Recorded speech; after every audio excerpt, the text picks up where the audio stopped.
Mr. Edmund Cross was not asleep.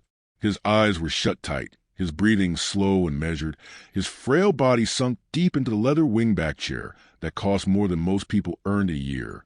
To anyone watching, he looked like a tired, harmless old man drifting into an afternoon rest. But beneath those closed eyelids, Edmund was wide awake. His mind was razor sharp, calculating, waiting like a predator. This was a game Edmund had perfected over decades. He was 78 years old and one of the wealthiest men on the eastern seaboard. He owned pharmaceutical companies, real estate empires, technology startups that shaped how the world communicated. He had everything a man could ever want except one thing: the ability to trust a single living soul. Over the years, Edmund had become something darker than bitter. He'd become hollow. His 3 children called only when they wanted something. His business partner smiled to his face while plotting his downfall. His previous housekeepers had stolen from him: cash from his desk, jewelry from his late wife's collection, vintage wines from the cellar he'd spent 30 years building. Edmund had developed a philosophy. Every human being, given the opportunity and the certainty they wouldn't be caught, would steal. Everyone had a price. Everyone was corruptible. Today, he was going to prove that theory one more time. And this time his target was a child.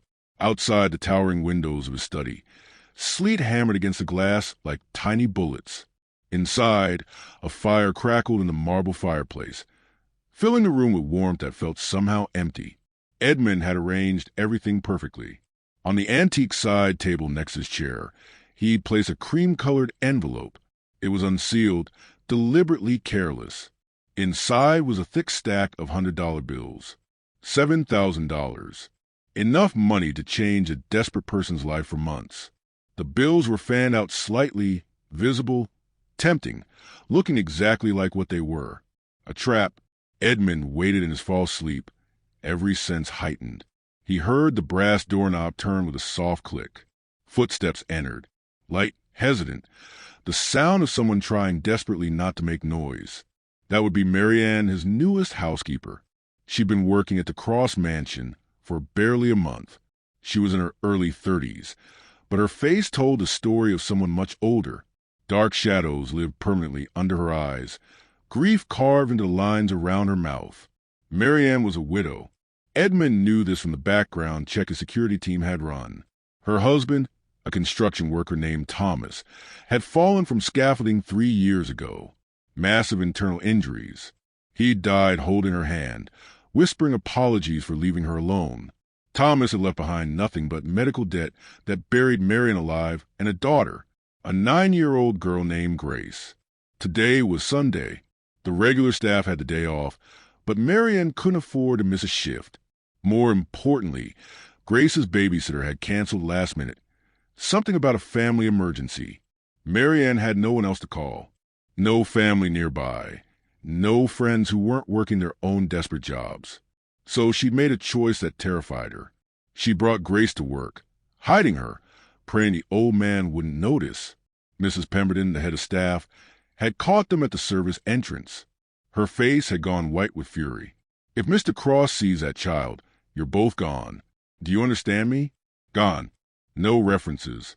No final paycheck. Out on the street. Marianne had begged, actually gotten on her knees in the cold morning rain.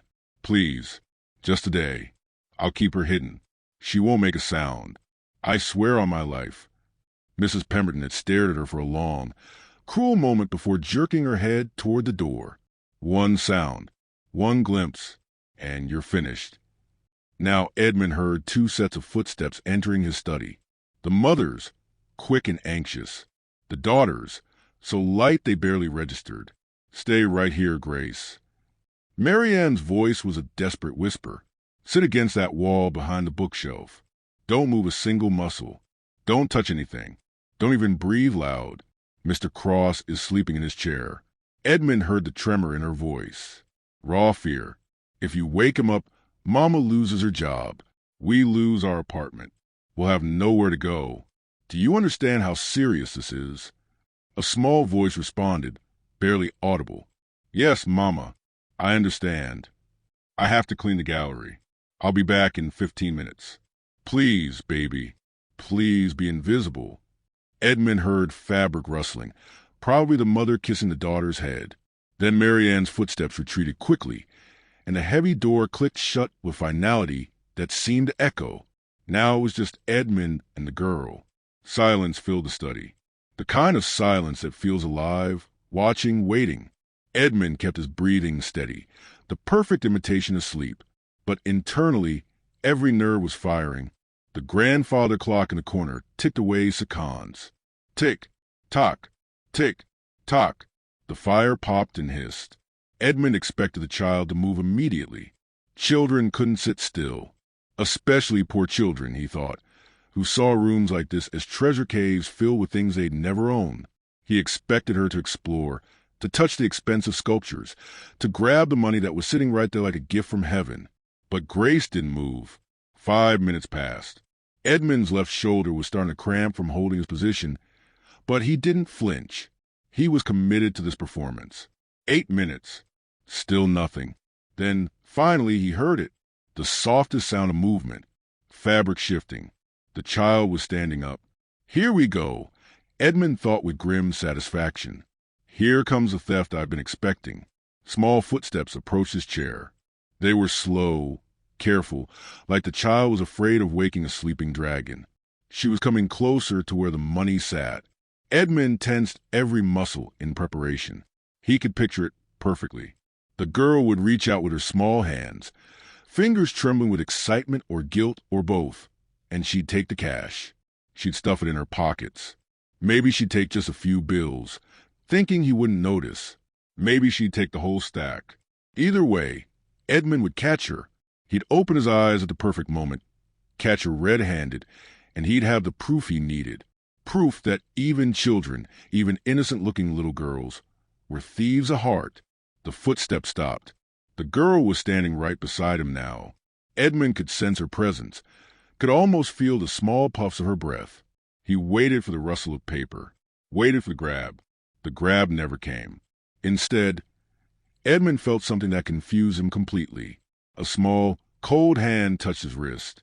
The touch was impossibly gentle, barely any pressure at all, like a bird landing on a branch. Edmund fought every instinct to flinch, to react. What is she doing? He wondered. Checking if I'm alive? Testing how deeply I'm sleeping? The hand withdrew. Then he heard the girl make a sound. Not a word. A small, sad sigh that seemed too heavy for a child to carry. Edmund heard movement again, but not toward the money. Away from it. He heard a zipper. The distinct sound of a jacket being removed. What is this child doing? Edmund's mind raced through possibilities, none of them making sense. Then he felt it. Something warm and soft settled over his legs, over his expensive Italian wool trousers. It was a girl's jacket. A cheap thing, probably from a thrift store, slightly damp from the sleet outside. But it was being draped over him like a blanket. Edmund's heart, that organ he thought had stopped feeling anything years ago, stuttered in his chest. The girl smoothed the jacket over his knees with careful hands. Then she spoke, a whisper so quiet he almost missed it. You're shaking. Mama says cold makes sick people sicker. Edmund's carefully constructed test was falling apart. This wasn't the script. This wasn't what was supposed to happen. The girl wasn't looking at the money. She was looking at him. Then Edmund heard another sound from the table. The envelope being moved. Ah, he thought, there it is. Now that she's established trust, now she takes the cash. This is just a more sophisticated theft. But the money didn't disappear. Edmund risked opening his right, eye just a sliver, a microscopic crack hidden behind the wrinkles and shadows of his face. What he saw stopped his breath. Grace stood by the table. She was a tiny thing, all sharp angles and two thin limbs that spoke of meals skipped, so her mother could pay rent. Her hair was pulled back in a ponytail held together with a rubber band, not a proper hair tie. Her shoes were at least 2 sizes too big, probably hand-me-downs from some charity. Her clothes were clean but threadbare, the kind of clean that comes from scrubbing by hand because laundromats cost money. But her face was filled with the most intense concentration Edmund had ever seen. Grace had noticed that the envelope was hanging precariously off the edge of the table, about to fall to the floor. She wasn't taking it. She was saving it. With both small hands, she carefully pushed the envelope back toward the center of the table, positioning it safely between the lamp and a crystal paperweight. Then her eyes landed on something else. Edmund's reading glasses had fallen onto the floor earlier, knocked off when he'd arranged himself in the chair. Grace bent down and picked them up. She examined them for a moment, saw a smudge on one lens, and actually used the sleeve of her shirt to clean them. She folded them carefully and placed them next to the money. "Safe now," Grace whispered to the empty room. "Everything's safe." She turned and walked back to her spot against the wall. She sat down, pulled her knees up to her chest, and wrapped her thin arms around herself. She was shivering. She'd given her only jacket to a man who had a mansion full of fur coats upstairs. Edmund lay there, mind completely blank. For the first time in perhaps 30 years, Edmund Cross had no idea what to think. He'd set a trap for a rat and caught an angel instead. The cynicism that had calcified around his heart, like concrete, developed a hairline fracture. Why? The question screamed through his mind. Why didn't you take it? I know they're poor. I've seen the holes in the mother's shoes. Why didn't this child take the money? Before Edmund could process any of this, the study door burst open. Marianne rushed in, her face gray with terror. She'd clearly run the entire way from the gallery, her breath coming in gasps. Her eyes went immediately to the corner where she'd left Grace. She saw her daughter sitting there without her jacket. Then her gaze traveled to the chair. She saw Grace's cheap, damp jacket draped across the billionaire's legs. She saw the money still on the table, and her face collapsed into pure horror. She thought the worst. She thought Grace had touched the master. She thought Grace had tried to steal, and then tried to cover up with some bizarre gesture. Grace. Marianne's voice came out as a strangled hiss. She ran to her daughter and grabbed her arm hard enough to leave marks, yanking her to her feet. "What did you do? Why is your coat on him? Did you touch him? Did you touch that money? Tell me right now." Grace looked up at her mother with wide, frightened eyes. "No, Mama. He was cold. I could see him shaking. I just wanted to help." "Oh, God. Oh, God, no." Marianne's voice broke. Tears started streaming down her face. "He's going to wake up. He's going to see this. We're destroyed, Grace. I told you not to move. I told you." Marianne began frantically pulling the jacket off Edmund's legs, her hands shaking so violently she knocked into the table. The lamp wobbled. The crystal paperweight rolled. "I'm sorry," she was whispering to the man she thought was sleeping. "I'm so sorry. Please don't wake up. Please, God, don't let him wake up." Edmund felt the jacket being ripped away. He felt the mother's terror radiating off her in waves. She wasn't scared of a stranger. She was scared of him, of what he represented, of the power he had to destroy her life with a single word. In that moment, Edmund realized something that made him feel physically sick. He'd become a monster in other people's nightmares. He decided it was time to wake up. Edmund let out a loud, theatrical groan.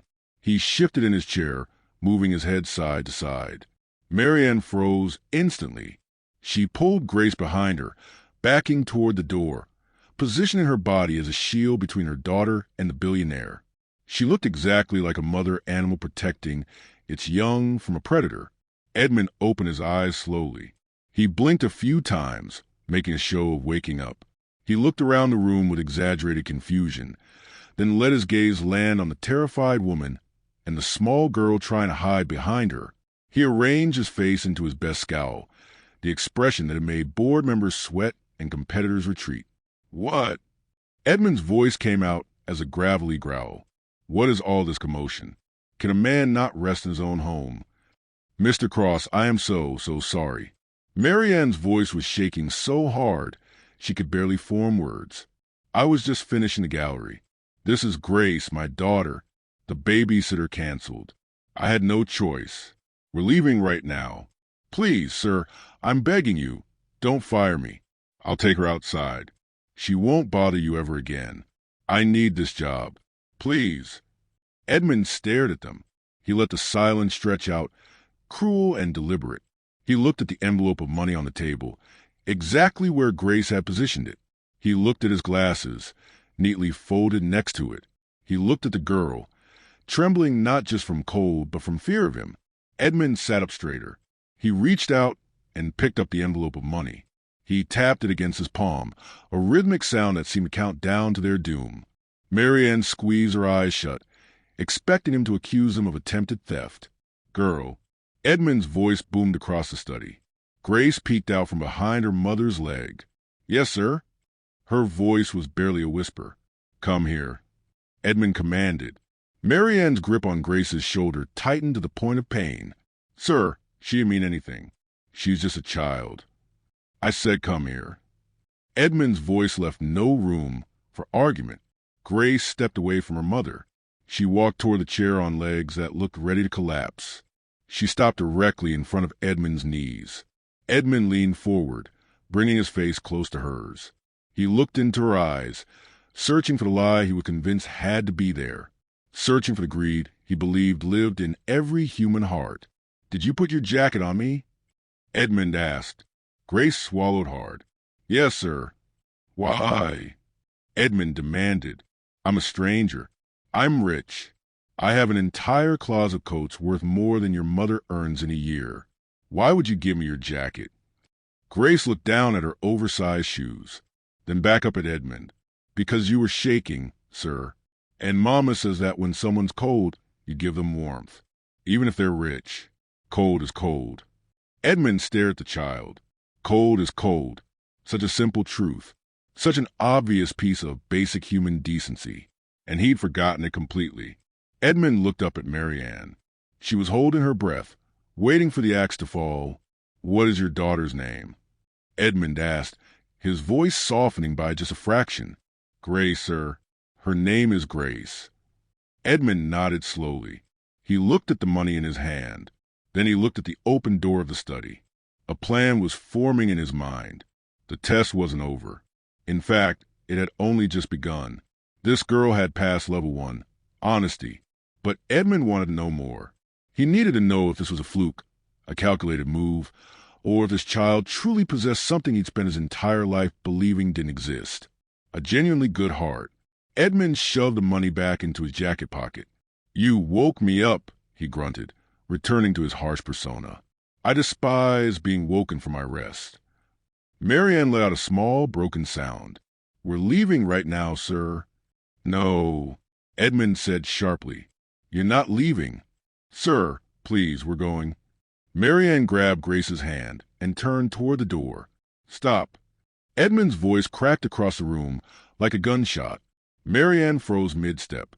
She didn't dare move forward. She turned back slowly, her face drained of all color, all hope. I didn't give you permission to leave, Edmund said coldly. He pointed a shaking finger at the leather chair where he'd been sitting. Look at this. Marianne looked. There was a small dark spot on the leather where Grace's damp jacket had rested. My chair, Edmund said, pouring fake outrage into his voice. This is custom Italian leather. Hand-stitched. It cost $40,000, and now there's water damage. It's ruined. I'll clean it, sir, Marianne said desperately. I'll get towels right now. I'll fix it. You can't fix leather once water stains set in, Edmund lied smoothly. He stood up, leaning heavily on the cane he didn't actually need but kept for effect. He towered over the terrified mother. This damage will require professional restoration. That will cost at least $800. Edmund watched them closely. This was the second part of the test. He wanted to see if the pressure would crack them, if the mother would turn on the daughter, if desperation would override love, if Grace would shatter under the weight of consequence. Marianne looked at the spot. Then she looked at Edmund. Tears were flowing freely down her face now. Mr. Cross, please, she begged. I don't have $800. I haven't even received my first paycheck yet. Please take it from my wages. Take all of them. I'll work for free for as long as you need. Just please don't hurt my daughter. This is my fault, not hers. Edmund's eyes narrowed. She was offering to work for free. That was rare. But he wasn't done yet. He looked down at Grace. And you, Edmund said to the girl, you caused this damage with your jacket. What do you have to say for yourself? Grace stepped forward. She wasn't crying, which surprised Edmund. Her small face was set in an expression of serious determination. She reached into her pocket. I don't have $800, Grace said softly, but I have something else. Grace pulled her hand out of her pocket. She opened her small fingers slowly. In the center of her palm sat a small object that made Edmund's breath catch. It was a silver locket, tarnished and old, but real silver. It hung from a delicate chain that had been repaired multiple times with different types of wire. The locket was engraved with tiny flowers. This was my daddy's, Grace explained, her voice steady despite the tears now forming her eyes. He gave it to Mama on their wedding day, before I was born. After Daddy went to heaven, Mama gave it to me. She said it's the most valuable thing we own. Marianne gasped like she'd been struck. Grace, no, you can't.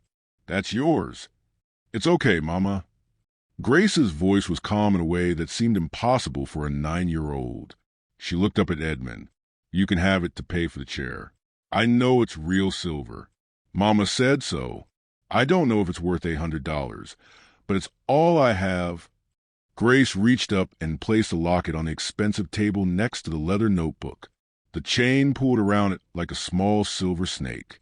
Edmund stared at the locket. His throat felt like it was closing.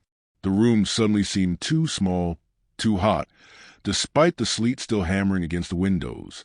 Edmund looked at the thick envelope of cash in his pocket. $7,000. Then he looked at the tarnished locket on the table, the only physical connection this child had to her dead father. This girl was offering her most precious possession, her only inheritance, to fix a mistake she'd made out of pure kindness. She was giving up the last piece of her father to save her mother's job. Edmund's heart, which he believed had turned to stone years ago, cracked wide open. The pain was immediate and overwhelming. He realized in that moment that this child, who had nothing, was infinitely richer than he would ever be. Edmund had billions, but he could never sacrifice his most treasured possession for anyone.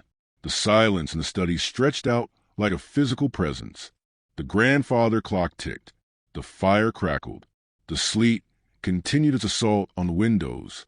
Edmund picked up the locket. His hand was trembling so badly he almost dropped it. You! Edmund's voice was no longer a growl. It came out as a whisper. You would give me this or a wet chair?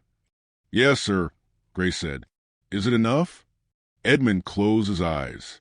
He thought about his own children. Robert, who'd called him last week demanding money for a yacht he didn't need. Catherine, who only visited when she wanted him to invest in her latest failed business venture. Thomas, Jr., who'd actually sued him 2 years ago over an early inheritance dispute. They only took. They never gave anything except ultimatums and disappointment. Yes, Edmund whispered, opening his eyes. They were wet, and he didn't care any more who saw it. Yes, Grace, it is enough. It is more than enough. It is worth more than everything I own. Edmund slumped back into his chair. The performance was over. He couldn't maintain the cruel facade anymore. He felt exhausted, not from age, but from the crushing weight of his own shame. Marianne, Edmund said, his voice completely different now. It was the voice of a tired, lonely old man who just realized how much of his life he'd wasted. Sit down. Sir. Marianne looked confused, frightened by the sudden change in his tone. I said sit down. Edmund's voice had no anger in it now, just weariness. Please, stop looking at me like I'm a monster, even though that's exactly what I've become. Marianne hesitantly sat on the edge of the sofa, pulling Grace onto her lap protectively. Edmund looked at the locket in his hand. He ran his thumb over the engraved flowers. I need to confess something, Edmund said, looking at the floor. The chair isn't ruined. Water doesn't permanently damage this type of leather. It will dry within an hour and look exactly the same. Marianne let out a shaky breath. Then why did you... And Edmund continued, looking up at them with eyes full of shame. I wasn't asleep. I was never asleep. Marianne's eyes went wide. You were pretending? The whole time?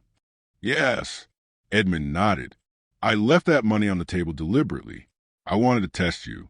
I wanted to catch you stealing. I wanted proof that everyone, given the opportunity, is a thief. Marianne pulled Grace tighter. She looked wounded. You were testing us like we're criminals. Yes, Edmund admitted. I am a bitter, paranoid old man, Marianne. I've spent decades believing that every person has a price, that everyone is corruptible, that kindness is always a strategy to get something. He pointed at Grace with a trembling finger. But her, Edmund's voice broke completely. She didn't take the money. She didn't take anything. She covered me because she thought I was cold. She moved the money to keep it safe. She fixed my glasses. And then Edmund wiped tears from his face openly now, not caring about dignity or appearance. Then she offered me her father's locket, the most precious thing she owns in this world. Edmund stood up and walked to the fireplace. He stared into the flames for a long moment. I have lost my way, Edmund whispered. I have billions of dollars, and I am spiritually bankrupt. You have nothing, Marianne, nothing except the most important thing. You raised a child with a heart of pure gold. He turned back to them. The test is over, Edmund announced, and both of you passed with flying colors. He walked back to the table and picked up the envelope of money. He walked over to Marianne and held it out. Take this. Marianne shook her head vigorously. No, sir, I don't want charity. I want to earn my keep. I want to work with dignity. Take it, Edmund insisted. It's not charity. It's payment for the most valuable lesson I've learned in 30 years. Your daughter just taught me what it means to be human again. Marianne hesitated. She looked at the money, then at Grace's shoes with holes in the toes, then at the locket on the table. Please, Edmund said softly, buy Grace new shoes. Buy her a warm coat that fits.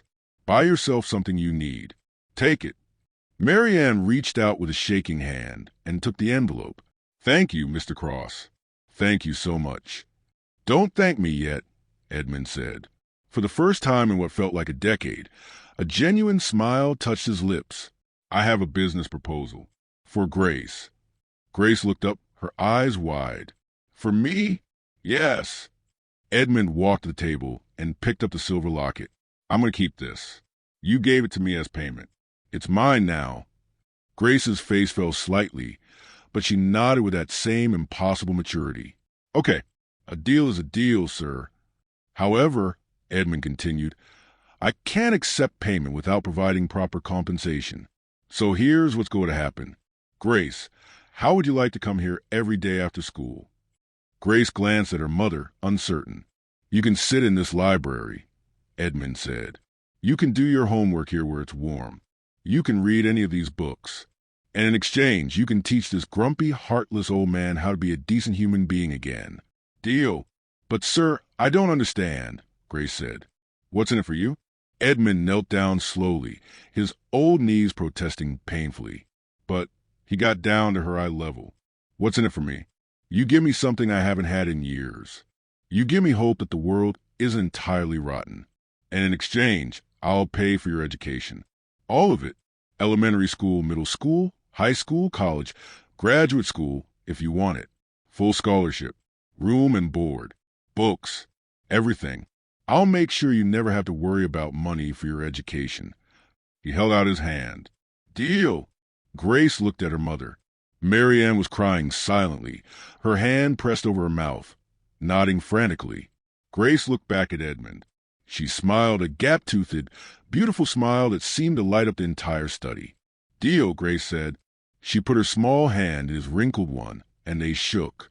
Edmund Cross, the billionaire who trusted no one, who tested everyone, who believed the worst of humanity, shook hands with a 9-year-old girl who just saved his soul.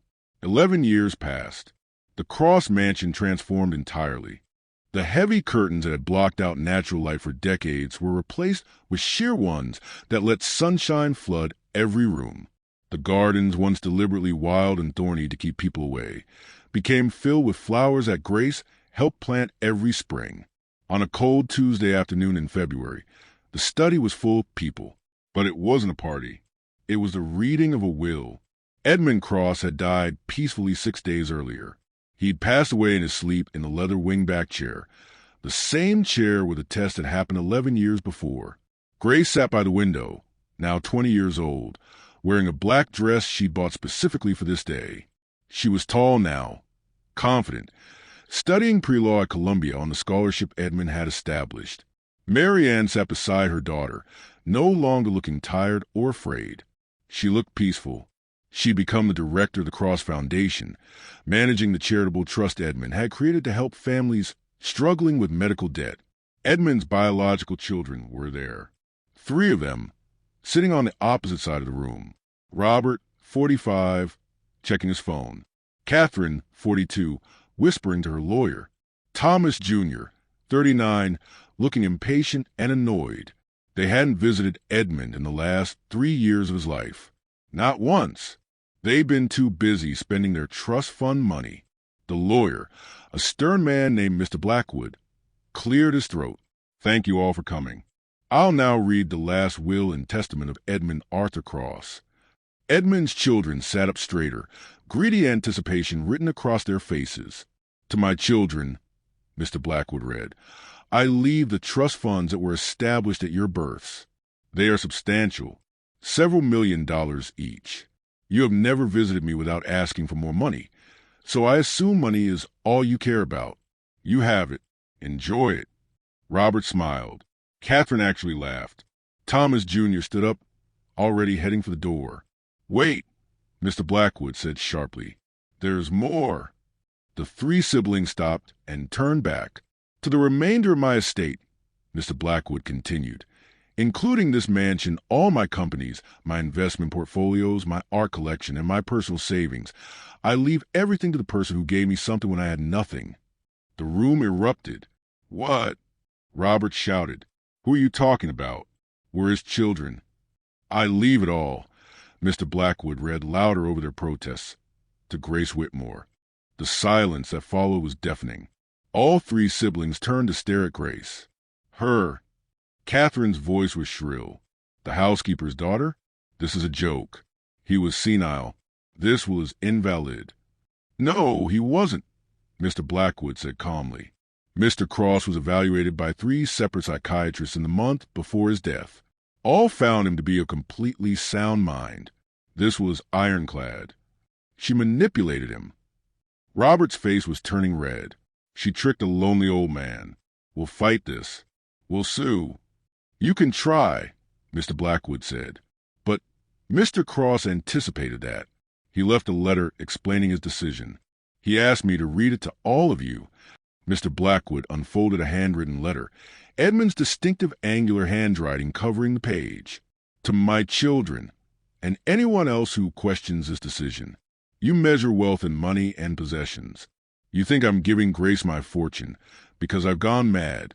You're wrong. I'm paying a debt that can never be fully repaid. The lawyer continued reading. 11 years ago, on a frozen afternoon, I was spiritually dead. I was cold, alone, and convinced that every human being was fundamentally selfish. I set a trap to prove it. I left money out to tempt a child into stealing. But a 9-year-old girl named Grace saw me shivering. She didn't see a billionaire. She didn't see an opportunity. She saw a cold person who needed help. She gave me her only jacket. She protected my money when she could have taken it. She fixed my broken glasses when she could have ignored them. And then, when I falsely accused her of damaging my chair, she offered me her most precious possession, a silver locket. The only thing she had from her dead father. She gave me everything she owned, expecting nothing in return. That day, Grace didn't just teach me a lesson. She saved my life. She saved me from dying as a bitter, hate-filled man who trusted no one. She gave me 11 years of joy, 11 years of purpose, 11 years of laughter and meaning. She showed me every single day what it means to be good, not performatively good, not strategically good, just good. My biological children, I love you, but you only ever ask me for things. Grace gave me something far more valuable than anything money can buy. She gave me back my faith in humanity. So I leave her my money. It's a small trade considering she gave me back my soul. This was my choice. It was made with a clear mind and a grateful heart. If you can test it, You'll lose. Respect my wishes. Learn from Grace the way I did. And maybe finally understand what real wealth looks like." Mr. Blackwood finished reading and looked up. Mr. Cross also left specific instructions for Grace. He pulled out a small wooden box and handed it to her. Grace took it with trembling hands. Inside, resting on burgundy velvet, was a silver locket, but it had been transformed. It had been professionally restored, polished until it gleamed. The broken chain had been replaced with a delicate gold one, and Edmund had added something. On the back of the locket, a new engraving read, "For Grace, who taught me that the poorest pocket can hold the richest heart. Thank you for saving me. Forever grateful, Edmund." Grace opened the locket. Inside were two photographs. One was obviously original, a faded picture of a young man in a construction uniform, Grace's father. The other was new, a photo of Edmund, smiling genuinely, something he apparently hadn't done in decades before Grace arrived. Underneath the photo, in Edmund's handwriting, were 5 words. "My truest friend, thank you." Grace burst into tears. Not tears of joy about the inheritance. Tears of grief for the man she'd lost. "I don't care about the money," Grace said through her sobs. "I just miss him. I miss our talks. I miss him helping me with homework. I miss him pretending to be grumpy when I know he was happy." Marianne put her arms around her daughter. "He loved you, sweetheart. He loved you so much." Edmund's biological children were still standing there, frozen in shock and rage. Robert was the first to move. He stormed toward the door. "This isn't over. We're suing. We're getting what's rightfully ours." "Nothing was ever rightfully yours except what your father chose to give you," Mr. Blackwood said coldly. "And he gave you millions. Be grateful for that." The 3 siblings left, their footsteps echoing angrily down the hallway. The door slammed behind them. Grace stood up and walked to the leather chair. She placed a wooden box with a locket on the side table, exactly where Edmund had kept it for 11 years. Then she did something that made everyone in the room go quiet. She took off her coat and draped it over the back of the chair, just like she'd done that first day. "Safe now," Grace whispered, using the exact same words she'd said 11 years before. "Everything's safe now." Mr. Blackwood wiped his eyes, not bothering to hide it. Even his assistant was crying. Over the next months, Edmund's biological children did sue. They contested the will. They hired expensive lawyers. They made accusations. And they lost every single time. The will was airtight. Edmund had been meticulous. The mansion became something different under Grace's stewardship. She didn't sell it. She transformed it into something Edmund had told her about in one of their last conversations. A home for families struggling after medical crises. Families who'd lost a parent. Families buried in debt. Families who needed time to rebuild.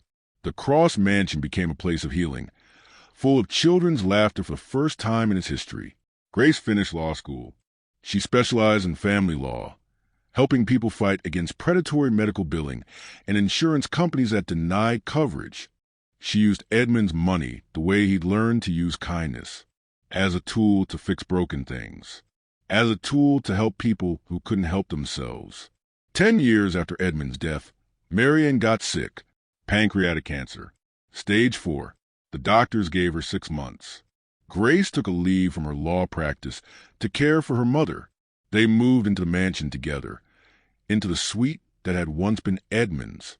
On what turned out to be Marianne's last night, Grace sat beside her bed, holding her hand. The silver locket hung around Grace's neck, warm against her skin. "I never told you what really happened that day," Marianne whispered. Her voice was weak, each word an effort. "What do you mean?" Grace asked. "The day you met Mr. Cross, when I left you in that study." Marianne's eyes filled with tears. "I didn't just go to clean the gallery. Mrs. Pemberton had called me to her office. She told me she knew I'd brought you. She told me I was fired. She was writing up my termination papers." Grace went very still. "I sat in her office, begging her to change her mind. That's why I was gone so long. That's why I came back so panicked. I thought I'd already lost a job. I thought we'd be homeless that very night." Marianne gripped Grace's hand tighter. But then Mr. Cross changed everything. He didn't just save us that day, Grace. He saved us every day after. He taught me that goodness exists, that miracles happen, that God puts people in our path exactly when we need them. He saved me too, Mama, Grace said through tears. He gave me a future. He believed in me when I had no reason to believe in myself. Mary Ann smiled. No, baby, you saved him. That's what he told me once. He said he was ready to die bitter and alone, and then you gave him your jacket. You gave him warmth when he'd spent decades convinced the world was cold. Mary Ann passed away 3 hours later, Grace's hand in hers. At the funeral, over 300 people came, families who'd stayed at the mansion, people Grace had helped through her law practice, staff who'd watched the transformation of the Cross estate from a place of fear to a place of hope. Grace gave a eulogy. She talked about her father, who she barely remembered but who taught her through his absence the value of presence. She talked about her mother, who taught her that dignity has nothing to do with money. And she talked about Edmund, the grumpy billionaire who tested her humanity and then spent 11 years proving his own. 3 people raised me, Grace said from the podium. My father gave me life. My mother gave me love. And Mr. Cross gave me something I didn't know I needed. He gave me proof that people can change. That bitterness doesn't have to be permanent. That walls built over decades can come down in a single moment of genuine kindness. She pulled out the silver locket and held it up. This locket represents everything I believe about the world. It's been broken and repaired. It's been given away and given back. It's changed hands and purposes. But through it all, it's remained valuable. Not because of the silver, because of what it represents. Love, sacrifice, connection, faith. Grace looked out at the crowd. My mother taught me that kindness is free. Mr. Cross taught me that kindness is priceless. And together, they taught me the only lesson that really matters. The poorest person can hold the richest heart, and the richest person is the one who learns to give what they have to someone who needs it more. 20 years after Grace first walked into Edmund's study, she stood in that same room. It was early morning. Snow was falling outside, covering the gardens in white. The mansion was quiet. 5 families were currently staying there, all sleeping peacefully upstairs. Grace had never married. She dedicated her life to the work, to helping people the way Edmund had helped her, to proving every day that his faith in her had been justified.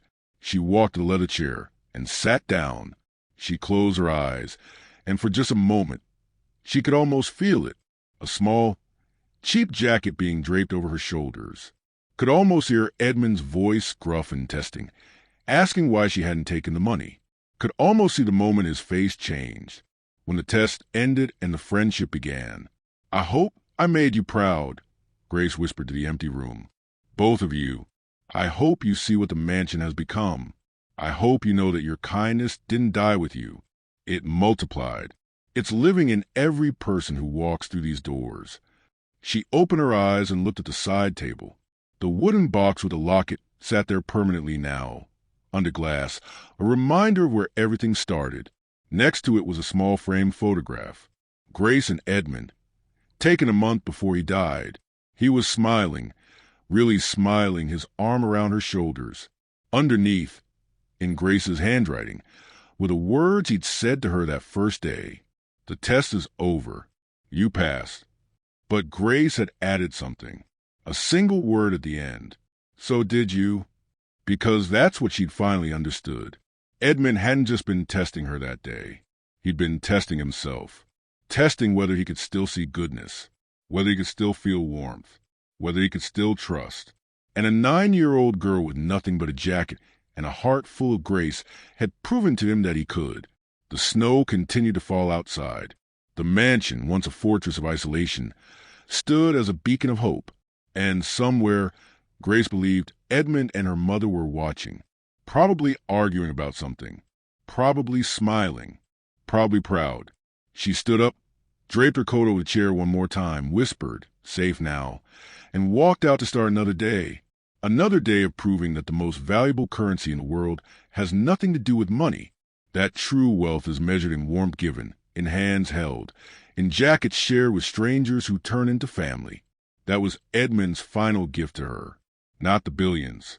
The understanding that some debts can never be repaid, only paid forward. And Grace spent every single day of her life doing exactly that.